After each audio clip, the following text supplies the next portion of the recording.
제가 먼저 창세기 50장 15절을 읽겠습니다.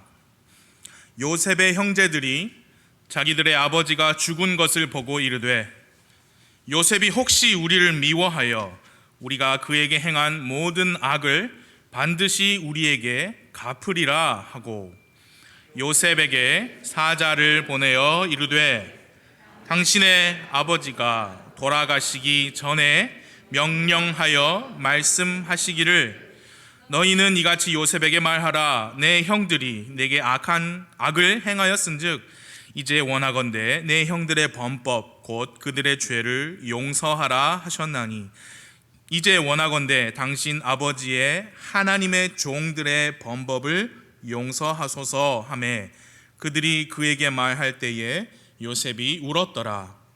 또한 그의 형들이 가서 그의 얼굴 앞에 엎드려 이르되 보소서 우리는 당신의 종이니이다 하니 요셉이 그들에게 이르되 두려워하지 마소서 내가 하나님을 대신하리이까 오직 당신들로 말하건대 당신들은 내게 악을 행하려고 생각하였으나 오히려 하나님은 그 일을 선이 되도록 계획하시고 이루셔서 이 날과 같이 많은 사람을 살려두게 하셨나니 그러므로 이제 당신들은 두려워하지 마소서 내가 당신들과 당신들의 어린 것들을 부양하리이다 하고 그들을 위로하며 그들에게 친절히 말하였더라. 아멘. 잠깐 기도할게요. 하나님 말씀에 복 주시고 우리에게 필요한 말씀 각 사람에게 주시기를 기도합니다. 주 예수 그리스도의 복음이 다시 한번 가장 중요한 메시지로 선포되게 주님 인도하여 주시고 혹 이 자리 복음의 메시지가 필요하신 분 있으시면 주 성령님 그 마음에 역사하여 주옵소서. 예수님의 이름으로 기도드립니다. 아멘. 자리에 앉아주세요. 우리는 지난 몇 주 동안 주일 아침에 창세기에 기록된 족장들 관한 말씀을 함께 보고 있습니다. 아브라함부터 시작하여 이삭, 야곱 그리고 요셉에 관한 말씀들을 쭉 보았습니다. 사실 이 족장 시리즈 말씀은 제가 계획했던 것은 아니었습니다. 수요 예배에 이제 바울 서신 말씀들을 설교하다가 그 안에 이제 아브라함 믿음의 조상 아브라함에 관련된 말씀이 나와서 그 아브라함을 공부하고 묵상하다가 보니 이렇게 주일 아침에 아브라함에 관하여 설교를 하게 됐고 그것이 여기까지 오게 되었습니다. 요셉은 성경의 인물 중에 가장 완벽에 가까운 사람이다라고 말씀을 드렸습니다. 하나님께서 사람과 함께 하시면 그가 어떻게 복을 받는가를 우리에게 보여주는 훌륭한 모범이 되는 인물입니다. 무엇보다도 예수님의 가장 완벽한 모형이다라고 말씀을 드렸는데요. 얼마나 완벽한 모형인지 제가 그 두 이름을 착각할 정도입니다. 여러분 성경 앞에 한두 장 넘기셔서 47장 25절을 보실까요? 얼마나 예수님과 비슷한 부분이 많은지 이렇게 봐도 계속 나와요. 47장 25절입니다. 거기 함께 읽을까요? 시작. 그들이 이르되 주께서 우리의 생명을 구원하셨사오니 우리가 내 주의 눈앞에서 은혜를 입게 하소서. 우리가 파라오의 종이 되겠나이다 하니라. 여기 이제 많은 사람들, 이집트 그리고 주변 국가의 많은 사람들이 요셉으로 인하여 기근으로부터 건짐을 받았습니다. 그 사람들이 이 말씀에 보니까 요셉의 눈앞에서 은혜를 입기를 원했고요. 기꺼이 우리가 파라오의 종이 되겠다고 스스로 나왔어요.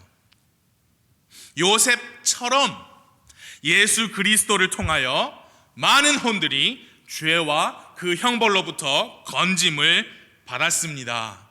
예수 그리스도의 완성하신 그 십자가의 사역을 통하여 세상의 수많은 혼들이 회개와 믿음을 통해 구원을 받았습니다. 그때 당시 이집트 그리고 그 주변의 사람들이 요셉의 완성한 사역이 아니었다면 굶어 죽었을 거예요. 그렇습니다. 그 많은 사람들은 죽음을 자기 목전에 앞두고 그 죽음을 면하기 위해 그대로 가만히 있으면 죽게 되는 그 상황에서 구원을 얻기 위해 이집트까지 와서 요셉의 발 앞에 엎드렸어요. 그 사람들은요, 자기가 처한 상황을 직시하였습니다. 이대로라면 죽는다라고 인정하고 요셉에게 나왔습니다. 그리고 요셉이 이미 완성한 그의 사역, 제가 사역이라고 말씀을 드린 것은 ministry, 정부에서 공무원들이 섬기는 일이죠. 그의 ministry, 그의 일을 통하여 많은 사람들이 식량을 얻을 수 있었고 기근이라는 극심하고 끔찍한 상황을 모면할 수 있었습니다. 그와 같이 사람이 예수 그리스도께 나와서 구원을 받아야 하는데 그렇게 되기까지 그것을 위해서 먼저 그 사람은 자기가 처한 상황을 직시하고 인정해야 합니다. 뭐냐? 자신이 죄인이라는 사실과 그 죄인은 마땅한 형벌이 있다는 사실을 똑바로 보고 인정하는 사람만이 그 죄의 문제를 해결하기 위해, 그 죄로부터 구원을 받기 위해 구원자에게로 나올 것입니다. 로마서 6장 23절에 의하면 죄의 대가는 사망입니다. 그런데 그 사망이 목숨 하나 끊어지는 것이 아닙니다. 영원한 불호수에서 영원토록 하나님과 분리된 채로 하나님의 은혜를 이제는 받을 수 있는 가능성이 전혀 없는 상태에서, 하나님의 긍휼을 기대할 수 없는 상태에서 영원히 꺼지지 않는 불의 고통 가운데, 영원히 멈추지 않는 극한의 고통 가운데 죽고 싶어도 죽지 못하고 탈출하고 싶어도 절대로 탈출할 수 없는 궁극의 고통을 당하는 것이 성경에서 말씀하시는 사망입니다. 죄의 대가는 바로 그 사망, 영원한 불호수의 심판입니다. 오직 그 진리를 직시하는 사람만이 구원자를 필요로 할 거예요. 오직 그 사실을 인정하는 사람, 자신이 죄인임을 깨달은 사람만이 내가 죄인인데 그럼 나의 죄 문제를 내가 해결해야겠구나 라고 원할 거예요. 그래서 우리는 먼저 그렇게 상황을 인정하시고 직시하시고 구원자를 찾으셔서 예수 그리스도로 구원을 받은 우리는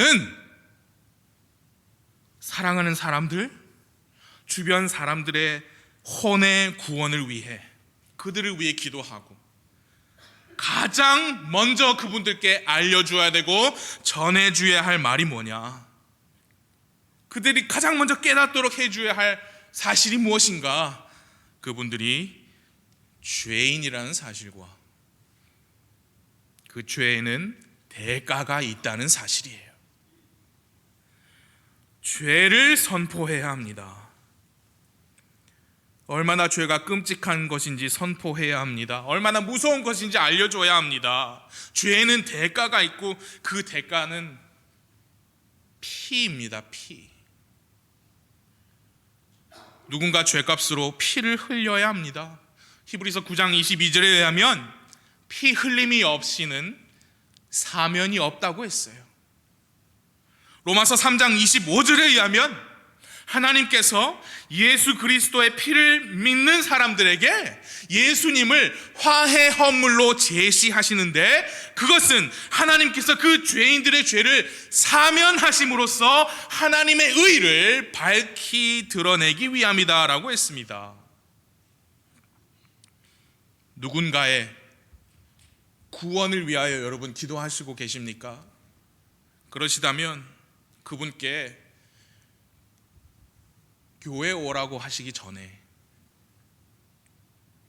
성경 공부해보자 라고 하시기 전에, 성경 읽으라고 하시기 전에 먼저 그가 죄인인 것을 말씀해 주셔야 합니다. 오직 자신이 죄인이라는 사실을 깨닫고 인정하는 사람만이 그 죄 문제를 해결하기 위해 구원자 예수님께 나올 거예요. 죄를 인정하는 사람만이 예수님의 피를 믿는 믿음이 자신을 구원한다고 믿을 수 있습니다. 죄 문제를 현실적으로 직시하는 사람만이 구원을 받습니다. 먹을 게 없어가지고 굶어 죽게 되었다고 깨달은 것만큼이나 현실적인 혼의 문제에 관한 깨달음이 있어야 해요. 실제적으로 인정해야 합니다. 그러지 않고서 내가 죄인이라고? 별로 그렇게 생각하지 않는데 죄의 대가가 있다고? 그렇게 자신의 처지를 인정하지 않고서는 그 혼이 구원받기 힘들어요. 왜? 구원자를 찾으려 하지 않으니까요. 구원자를 필요로 하지 않으면서 그분의 이름을 부르지 않을 겁니다. 그래서 오늘도 선포합니다. 여러분 자신의 죄를 회개하고 그 죄와 죄의 형벌로부터 건짐을 받기 위해 십자가 예수 그리스도의 피를 믿으셨습니까? 예수님의 피를 믿는 믿음을 가진 사람에게 하나님께서 그 어린 양 예수님을 화해 헌물로 제시하십니다. 왜 화해 헌물이냐? 죄인은 하나님과 원수거든요. 예수 그리스도의 피로 구원받기 전에는 죄인은 하나님과 전혀 관계가 없는 사람이거든요. 원수예요. 근데 하나님이 야, 화해하자, 우리 가까이 오자, 그러기에는 헌물이 드려져야 해요. 자신의 아들을 헌물로 주시기까지 사랑하셨습니다. 그 십자가의 예수님의 죽음, 장사, 부활을 구원의 길로 하나님께서 그 죄인에게 제시하십니다. 죄인은 오직 믿음으로 십자가의 길을 통하여 예수 그리스도라는 그 길, 그 진리, 그 생명을 통하여 자신의 죄 문제를 해결하고 심판으로부터 구원을 받으며 하나님께서 주시는 영원한 생명을 받습니다. 여러분은 그렇게 구원 받으셨습니까?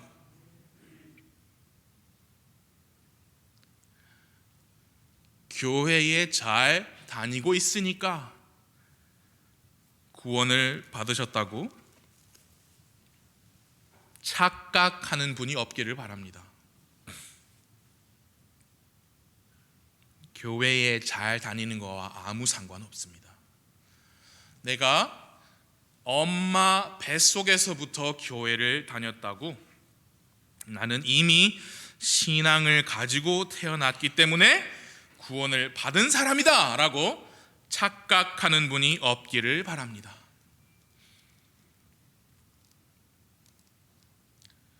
자녀들 낳아보시고 키워보시지 아시잖아요. 저도 애를 넷이나 낳았지만 믿음 가지고 태어난 애가 하나도 없더라고요. 교회에 헌금을 11조를 철저히 드리기 때문에 구원받았다고 오해하는 분이 없기를 바랍니다. 착하게 살려고 힘써 노력하기 때문에 이 정도라면 천국에 갈 수 있겠지라고 희망하는 분이 없기를 바랍니다. 그건 다 구원의 길이 아니에요. 오직 예수 그리스도의 흘리신 피를 믿는 믿음, 그분의 죽음, 장사, 부활을 믿는 믿음으로 구원을 받습니다. 나 스스로 나의 구원자로서 예수님을 믿고 받아들여야 구원을 받습니다. 여러분은 그렇게 구원을 받으셨습니까? 아멘. 저도 그렇게 구원받았습니다.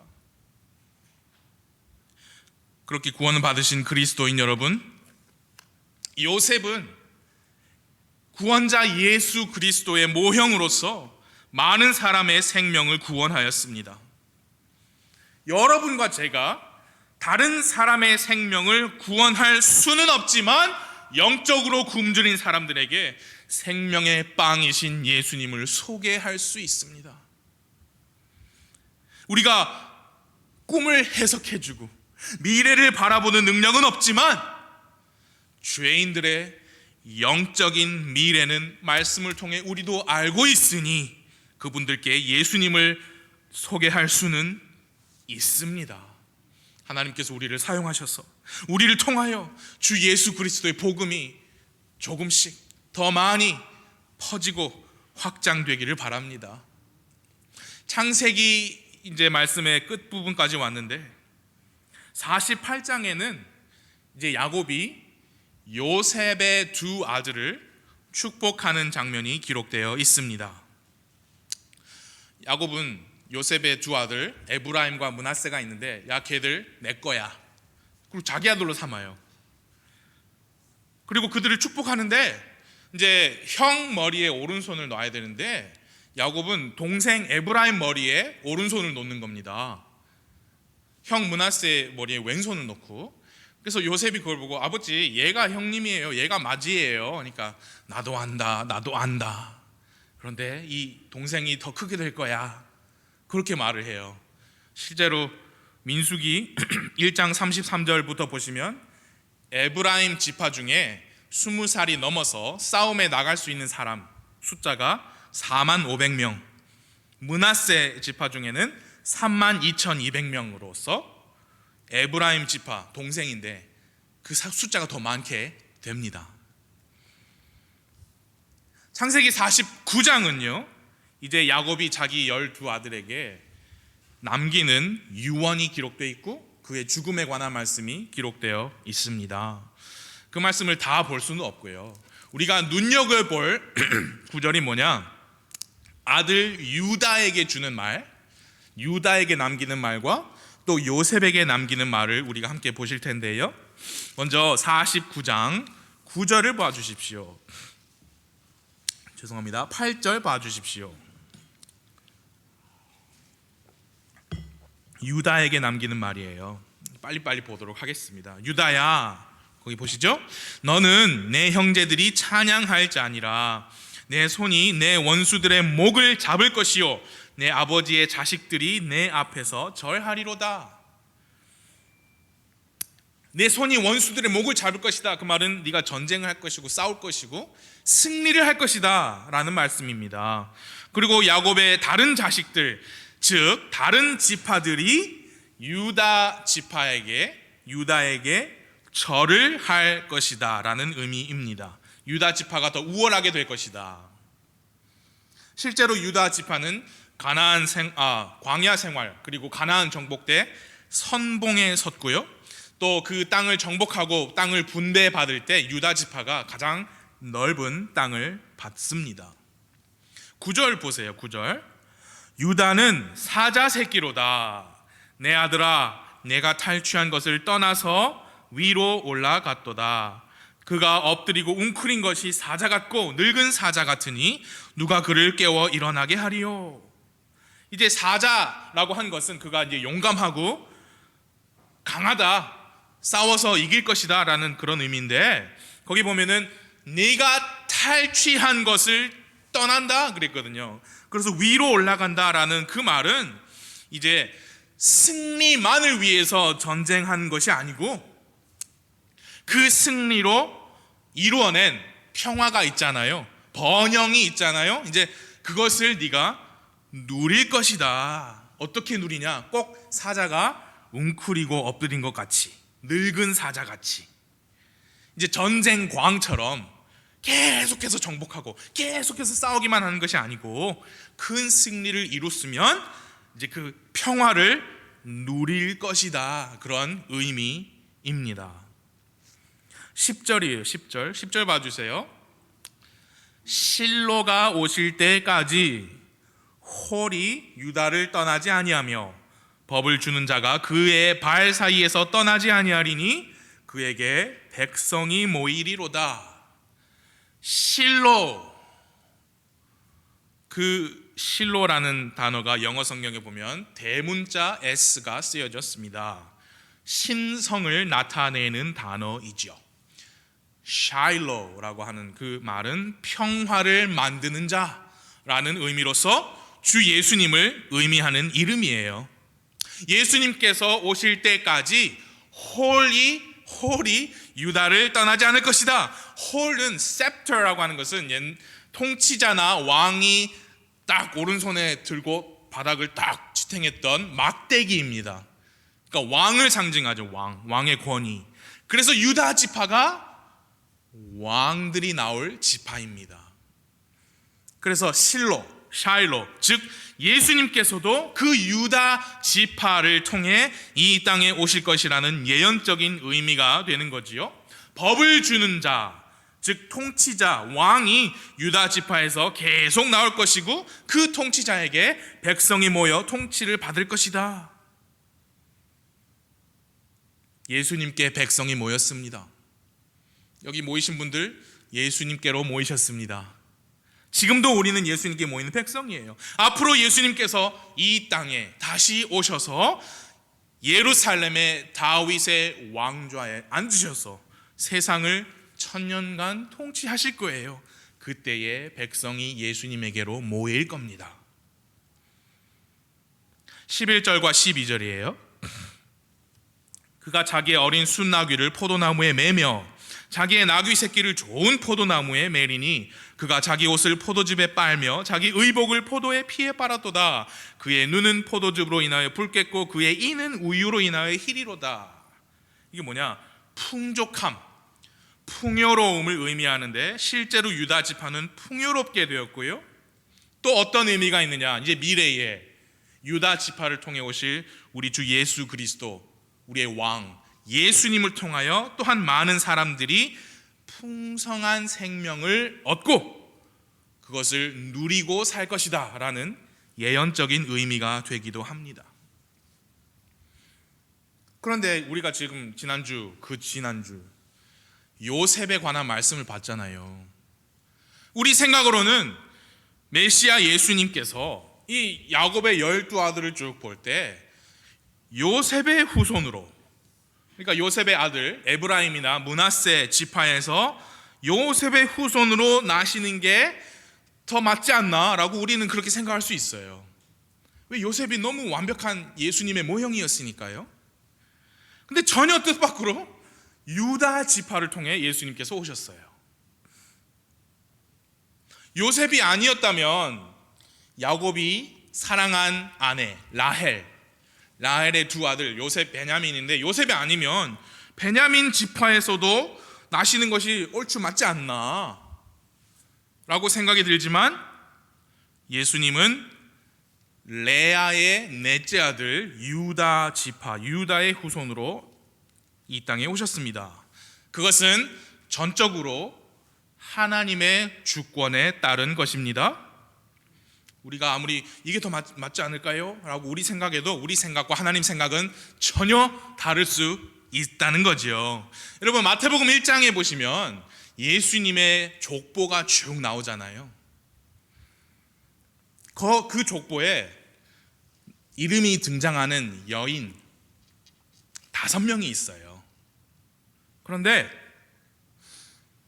이제 우리 유다 얘기하고 있으니까 유다부터 예수님까지 그 족보에 총 5명의 여인이 포함이 돼서 그 예수님의 혈통이 이제 쭉 내려오는데요. 5 여인 모두 다 5명이 다 정상적인 결혼이나 또는 초혼을 통한 매우 평범한 관계가 아니라 재혼, 불륜, 부도덕적인 관계로 그 혈통이 이어져 왔는 것을 볼 수 있어요. 5 여인이 다. 이제 유다죠. 유다는 마태복음에 보면은 다말이라는 여인을 통해 베레스를 낳았는데 다말은 아시다시피 유다의 아내가 아니라 며느리였어요. 그것도 며느리를 못 알아보고 어떤 여인으로 착각하고 간 거죠? 창녀인 줄 알고. 살모는 라합에게서 보아스를 낳았다. 라합은 처음부터 신분이 창녀였습니다. 보아스는 룻에게서 오벳을 낳았는데 룻의 초혼이 아니라 재혼이었어요. 다윗은, 그러니까 밧세바는 이름도 안 나와요. 다윗은 우리아의 아내였던 여자에게서 솔로몬을 낳았다. 그러니까 남의 아내를 빼앗은 겁니다. 그리고 마지막 한 명의 여인이 마리아예요.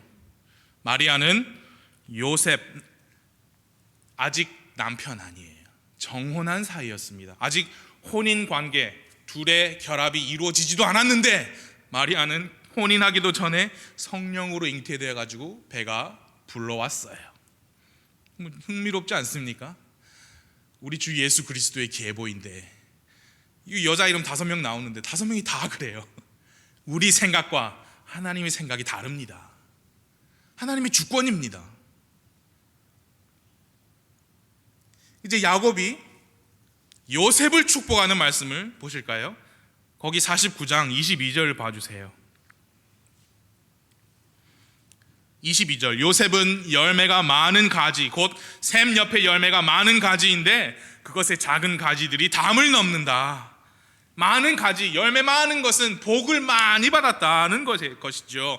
열매가 많은 나무인데 담을 넘었다, 가지들이 담을 넘었다는 것은 다른 나라에서도 복을 많이 받는다. 23절, 활 쏘는 자들이 그를 심히 괴롭게 하고 그를 쏘며 그를 미워하였으나,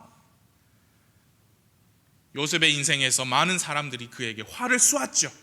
형들이 시기와 질투를 했습니다. 내다 팔아버렸습니다. 그렇게 팔려서 이집트 보디발의 집에 갔는데 그 아내가 유혹을 하였습니다. 그것이 뭐냐? 다 요셉을 파멸시키려는 화살이었어요. 그런데 24절 보세요. 그의 활이, 요셉의 활이 강하고 그의 손의 팔이 야곱의 능하신 하나님의 손으로 말미암아 강하게 되었나니 거기서부터 목자 곧 이스라엘의 돌이 나오는도다. 그렇게 많은 화살 공격을 받았지만 요셉의 활이 더 강했습니다. 그 이유가 무엇이었느냐? 요셉의 팔과 그의 손이 야곱의 능하신 하나님의 손으로 말미암아 강하게 되었기 때문이었어요. 우리도, 그래서 제가 말씀을 선포했죠. 우리가 이렇게 강한 사람들이 되기를 바랍니다. 뭐냐면 나에게 다른 적들이 쏘는 화살이, 여러분 그거 내가 만약에 어떤 사람들이 날 미워해요. 나에게 활을 쏘아요. 내가 그걸 어떻게 할 수 있습니까? 없습니까? 할 수 없어요. 가서 태권도 배우고 유도 배우고 합기도 배워가지고 내 스스로 노력해서 그들과 맞서기보다 우리는 하나님을 의지해야 합니다.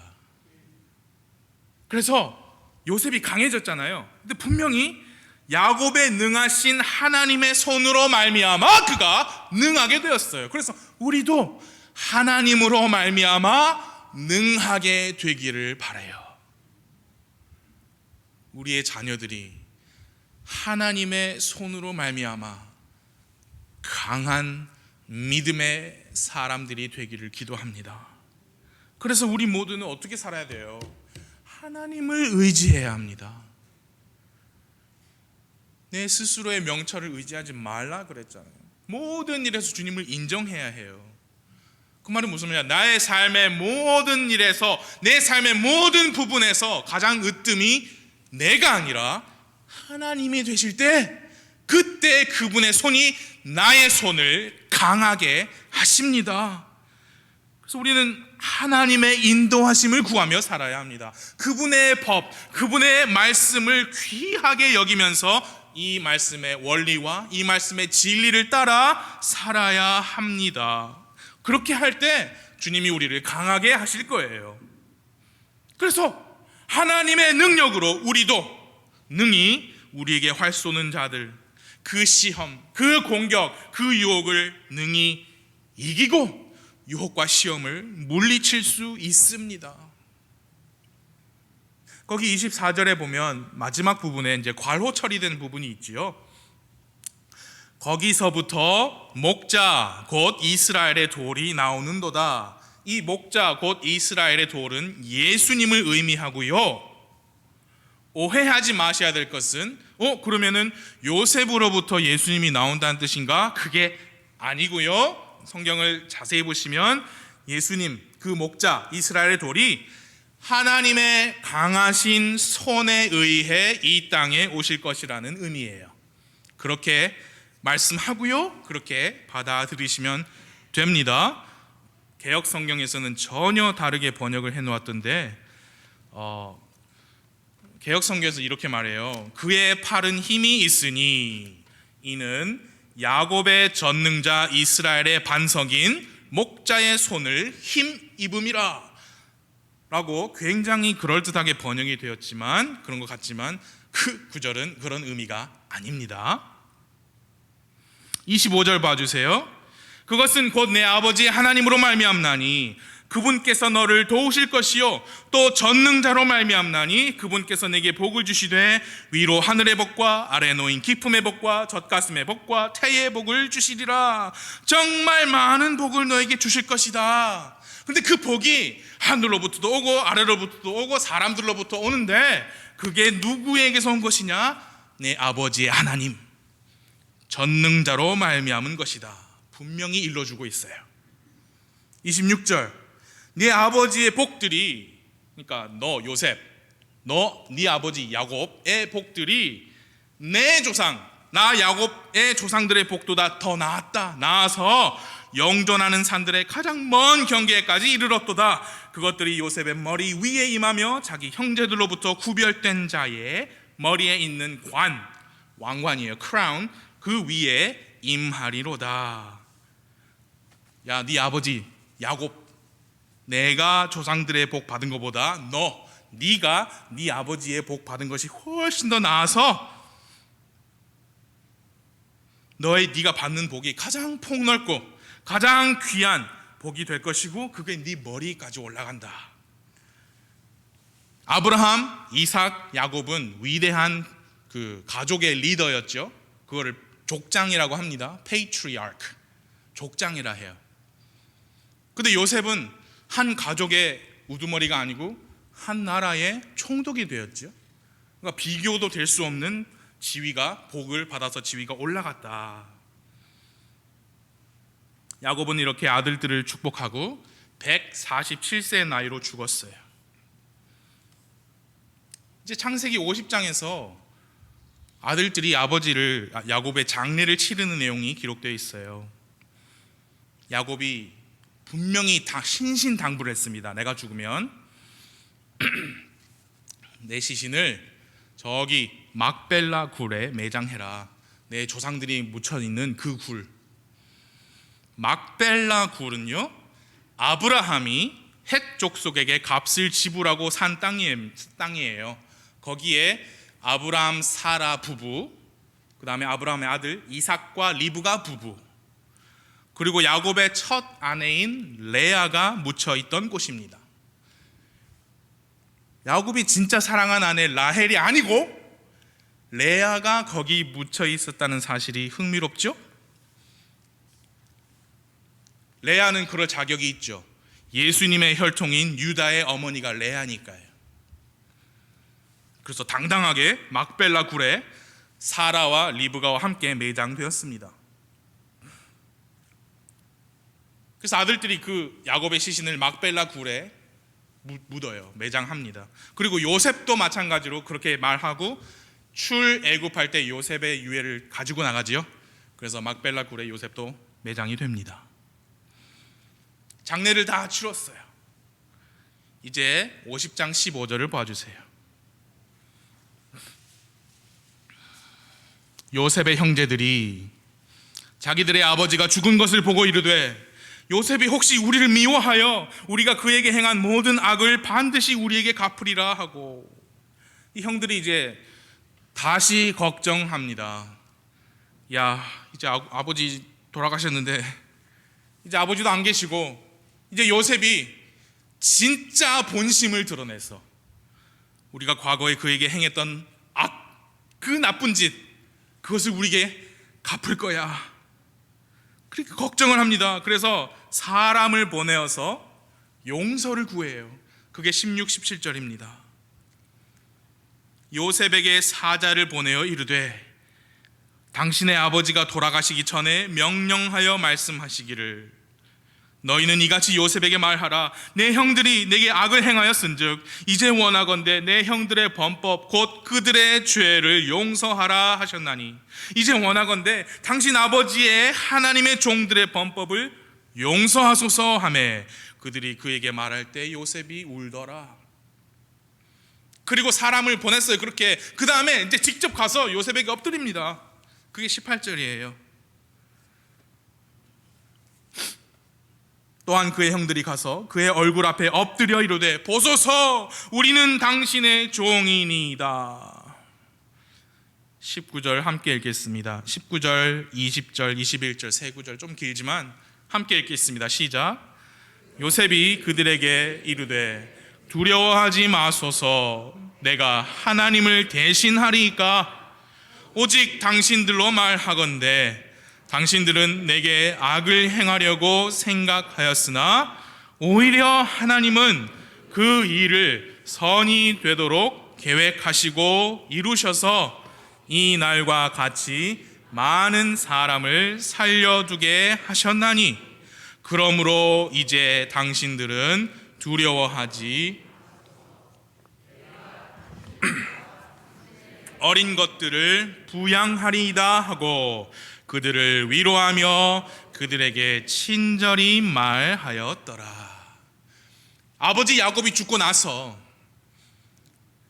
형들과 요셉이 나누는 대화, 이 모습에서 우리는 다시 한번 요셉을 보면서 예수님의 모습을 보게 됩니다. 형들과 또 이집트의 많은 사람들이 요셉의 사역으로 말미암아 먹을 것을 얻어서 죽음에서 건짐을 받았어요. 그거는 실제적, 육체적, 물리적 구원이죠. 그런데 이제는요, 요셉으로 말미암아 그 형들이 자기 자신을 하나님의 종이라고 고백해요. 그러면서 자신들의 죄를 회개하며 하나님의 종의 범법을 용서해 달라고 구하는 매우 영적인 대화가 오갑니다. 17절의 마지막 부분에 그렇게 말하죠. 17절의 마지막 부분에 이제 원하건대 당신 아버지의 하나님의 종들의 범법을 용서하소서.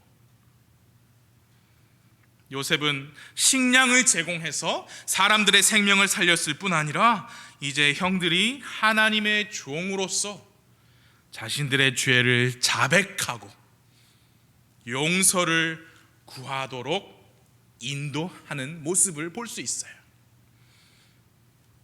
죄인들이 예수님 앞에 나와서 죄를 회개하고 용서를 구하여 하나님의 종이 되고 하나님의 자녀가 되는 모습을 미리 보여주는 모형인 겁니다.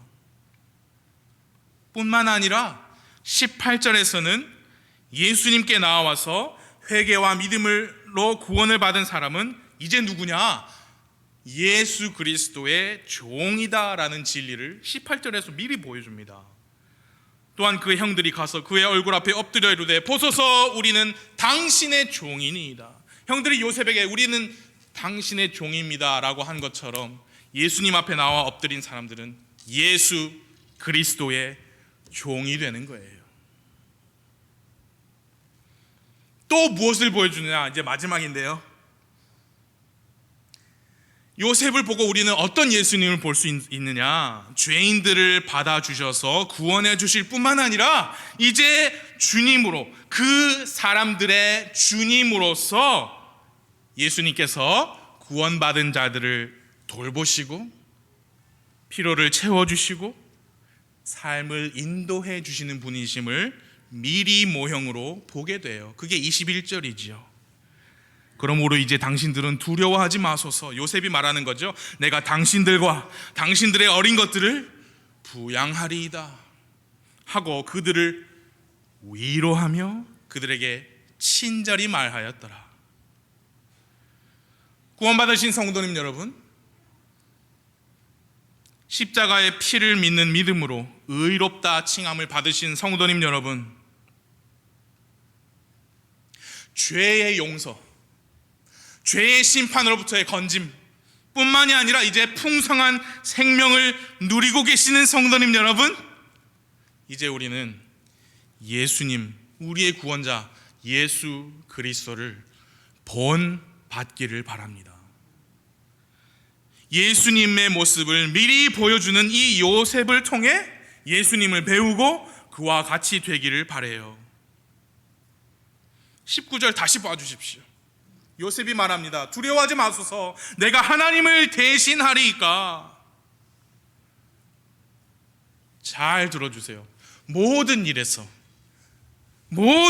우리는 하나님을 대신하려고 해서는 안 됩니다. 그 말이 무슨 말이냐면 여기 For am I in the place of God? place 하나님의 자리예요. 우리가 하나님의 자리에 우리가 서가지고 하나님의 자리를 빼앗고 내가 마치 하나님 자리에 서서 마치 하나님 것처럼 하나님을 대신하는 것은 우리에게 합당치 않습니다. 하나님의 자리를 인정해야 돼요. 그게 예수님 닮는 모습입니다. 예수님도 요한복음 5장 30절 31절에서 이렇게 말씀하셨어요. 잘 들어보세요. 우리 구원자 전능하신 창조주 예수님께서 이렇게 말씀하셨어요. 나는 아무것도 스스로 할 수 없노라. 여러분 그 말씀이 이해가 되십니까?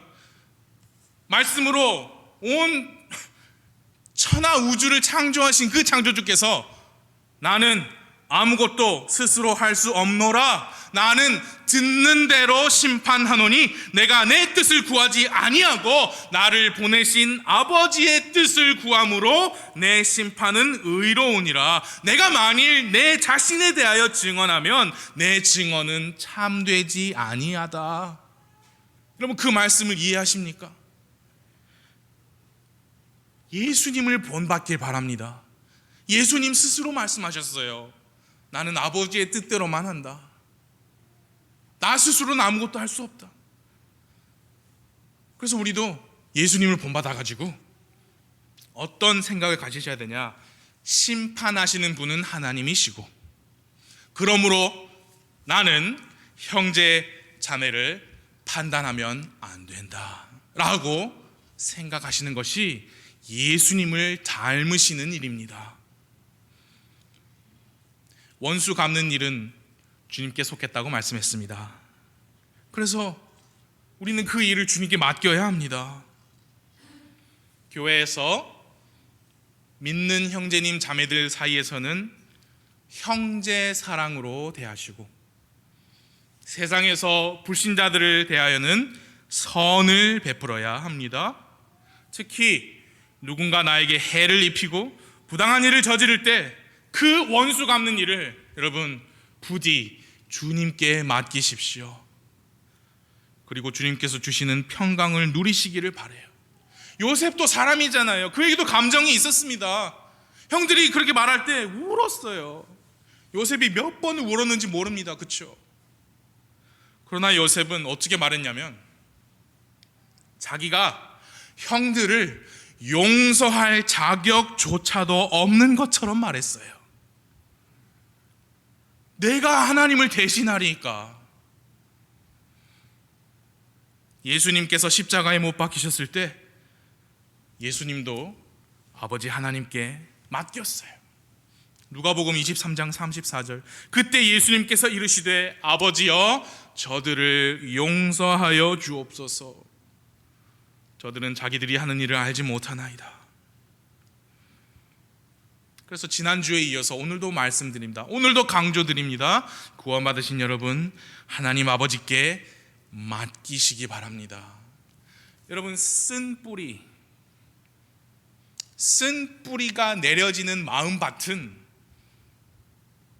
내 마음이에요. 내 마음밭이에요. 내가 어떤 사람을 용서하지 못하고 하나님께 맡기지 못하고 원수를 갚고 싶어요. 그러면 쓴 뿌리가 내리죠. 근데 그 사람한테 내린 게 아니에요. 내 마음에서 내리죠. 그럼 뭐냐? 나만 힘듭니다. 내가 더 힘들어요. 나만 아파요. 완벽하게 공의로우신 하나님 아버지께 여러분 생각 속에 떠오르는 그 사람, 여러분의 수면을 방해하는 그 사건, 하나님께 맡기시기 바랍니다. 내가 하나님을 대신하리까? 그리고 또 우리가 예수님을 닮을 수 있는 부분이 있습니다. 만일 지금 우리가 당하고 있는 어떤 악한 일이 있다면 하나님께서 그 악을 선이 되도록 하실 것이라고 믿으시기를 바라요. 요셉은 하나님께서 형들의 악을 선이 되도록 하셨다라고 했습니다. 여러분 기억하십시오. 우리는 하나님의 자녀들이에요. 여러분 정말 중요합니다. 우리는 그냥 하나님이 야 너도 끼워줄게 들어와 그래서 조금 깍두기처럼 끼워가지고 진짜 하나님의 복을 받고 있는 사람들의 복을 조금 간접적으로 나도 좀 받고 사는 그런 거 아니고요. 우리는 하나님의 자녀입니다. 여러분과 저를 위해 예수님께서 죽으셨어요. 그만큼 우리는 하나님을 보실 때 그분 마음의 중심이에요. 정확히는 예수님이죠. 예수님의 신부예요. 그래서 우리는 하나님의 가호와 하나님의 통치를 직접적으로 받는 사람들입니다. 그 말은 여러분과 저의 삶에 일어나는 모든 일이 하나님의 뜻, 하나님의 계획, 그분의 주권과 그분의 허용하심 아래에서 일어난다는 의미예요. 우연은 없어요. 까닭 없이 악한 일을 당하셨습니까? 내가 자초하지 않은 어려움을 겪고 계십니까? 답이 보이지 않는 문제를 안고 계십니까? 끝이 보이지 않는 터널을 지나고 계십니까? 하나님께서 지금 그것을 선으로 바꾸실 수 있다라고 믿으시길 바랍니다. 하나님은 긍휼이 많으세요. 그 긍휼 어디다 쓰실 거예요? 자기 자녀들에게 쓰십니다. 매일 아침 새로운 긍휼을 우리에게 주시는 분이 우리 아버지이세요. 예수님이 죽음, 끔찍한 그 피 흘림, 그것이 부활로 이어졌듯이 예수님의 희생이 여러분과 저의 영원한 생명으로 이어졌듯이 하나님께서 지금 여러분의 그 문제, 그 일을 통하여 선을 이루실 것이라는 소망을 가지시기 바라요. 단 허무맹랑한 어떤 기복신앙은 가지시면 안 됩니다. 그리고 제가 아까 그랬죠. 까닭 없이 내가 자초하지 않은 저 창문 2층 창문에서 제가 뛰면서 주의 천사들이 나의 발을 받칠 거야 라고 뛰면 여러분 어떻게 될까요? 다칩니다.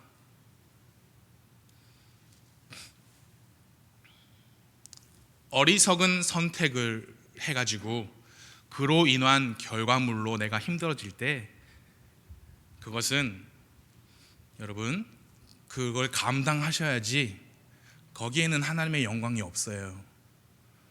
조금 매정하게 들리실지 모르겠지만 잘 들어주세요.